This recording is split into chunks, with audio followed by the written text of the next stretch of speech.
दोस्तों आज हम मार्केट के सबसे बड़े रहस्य को डिकोड करने वाले हैं। अगर पिछले एक साल का डेटा आप देखें तो आप देखेंगे कि फॉरेन इन्वेस्टर लगातार माल बेच रहे हैं, हजारों करोड़ की बिकवाली कर रहे हैं। लेकिन अगर आप निफ्टी और सेंसेक्स को देखें तो ऑल टाइम हाई पर है। ये हो क्या रहा है? क्या एफआईआईज को इंडिया पसंद नहीं आ रहा? क्या वो इंडिया से नफरत करने लगे हैं या फिर कहानी कुछ और है? आज मैं आपको डेटा और साइकोलॉजी दोनों के साथ इसका पूरा सच बताऊंगा। इस वीडियो को देखने के बाद एफआईआई के हर कदम को आप पहले से पहचान लेंगे। दोस्तों मैं दीपक स्वागत करता हूं आपका आपके अपने YouTube channel learn and trade with MD में। चैनल को सब्सक्राइब कीजिए, बेल आइकन को दबाइए, साथ ही साथ शेयर कीजिए अपने दोस्तों के साथ। तो चलिए अब शुरू करते हैं। सबसे पहले इस टाइटल को क्लियर करते हैं। क्या एफआईआई इंडिया से नफरत करते हैं? जवाब है बिल्कुल नहीं।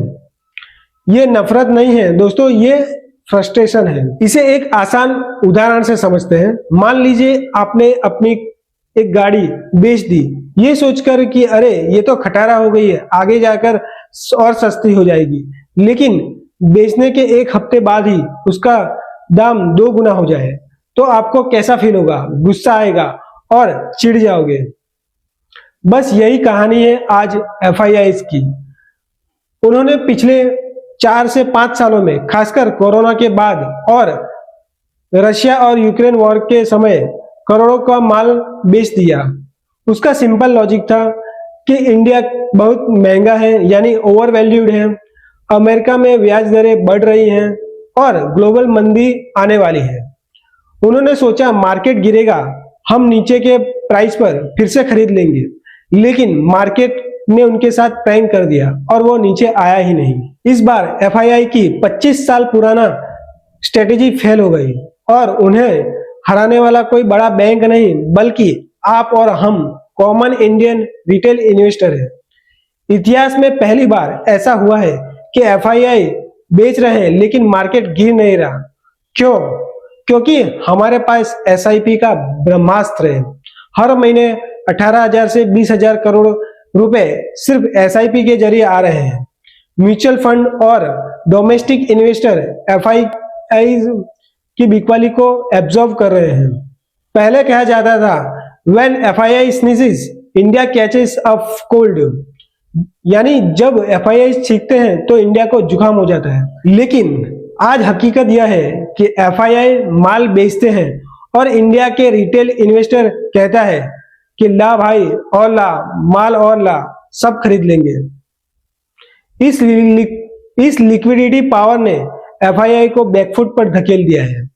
एफआईआई ये बात जानते हैं, बस एक बहाने का इंतजार कर रहे हैं कि एक मौका और एक डीप करेक्शन मिले ताकि वह सस्ते वैल्यूएशन में एंट्री बना सके। लेकिन अभी वो एग्रेसिव सेलिंग कर रहे हैं। इसकी वजह डर नहीं बल्कि मैथ्स है। इसे ध्यान से समझिए। इसे कहते हैं ग्लोबल बॉन्ड यील्ड इफेक्ट। देखिए एफआईआई के लिए दुनिया के मार्केट एक सुपर मार्केट की तरह है। अभी अमेरिका में क्या हो रहा है? वहां इंटरेस्ट रेट अपने पीक पर है। जब अमेरिका की सरकार उन्हें अपने बॉन्ड्स पर 4.5 से 5% गारंटीड रिटर्न दे रही है तो वो भारत और किसी इमेजिंग मार्केट में रिस्क क्यों लेंगे? एफआईआई सोच रहे हैं क्यों ना हम अपना पैसा सुरक्षित यूएस बॉन्ड्स में ही डालें और डॉलर की मजबूती का फायदा उठाएं बजाय कि इंडिया की हाई वैल्यूएशन पर रिस्क ले। और ये सेलिंग इंडिया की कमजोरी की वजह नहीं, ये यूएस बॉन्ड्स के अट्रैक्टिव होने की वजह है। लेकिन यहाँ कहानी में एक ट्विस्ट है। आज से 5 साल पहले अगर यूएस बॉन्ड यील्ड्स इतनी बढ़ जाती तो इंडियन मार्केट 20 से 30% क्रैश हो जाते थे। लेकिन इस बार क्या हुआ? मार्केट गिरा तो जवाब होगा हाँ, करेक्शन आया। लेकिन क्या ब्लड बाथ हुआ? तो जवाब होगा नहीं। क्यों? क्योंकि एफआईआई की सेलिंग की बाढ़ को रोकने के लिए एक दीवार खड़ी है। वो दीवार है आप और हम, डोमेस्टिक इन्वेस्टर। एफआईआई ने हजारों करोड़ का माल बेचा लेकिन डीआईज यानी कि रिटेल इन्वेस्टर ने सब एब्जॉर्व कर लिया।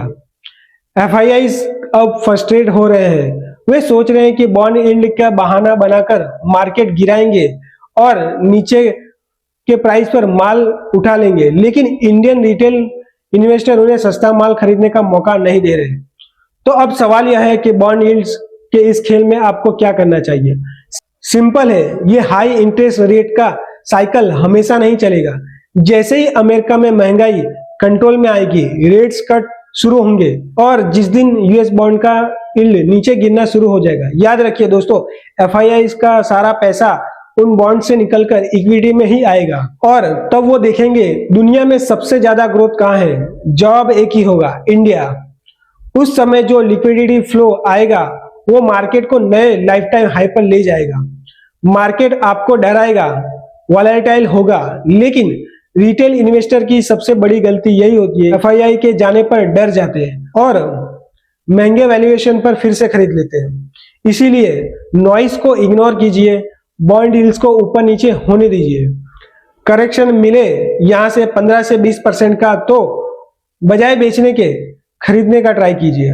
एसआईपी बंद मत कीजिए, क्योंकि एफआईआई को हराने के लिए इस एसआईपी की ताकत लगेगी। तो दोस्तों कंक्लूजन यह है कि एफआईआई इंडिया से एग्जिट नहीं ले रहे, वो बस अपना एसेट एलोकेशन बैलेंस कर रहे हैं। लेकिन हम अगर बॉन्ड यील्ड्स का डेटा आपको डराता है तो बस यह बात याद रखिए, एफआईआई को ब्याज चाहिए लेकिन हमें ग्रोथ चाहिए और ग्रोथ इंडिया में है।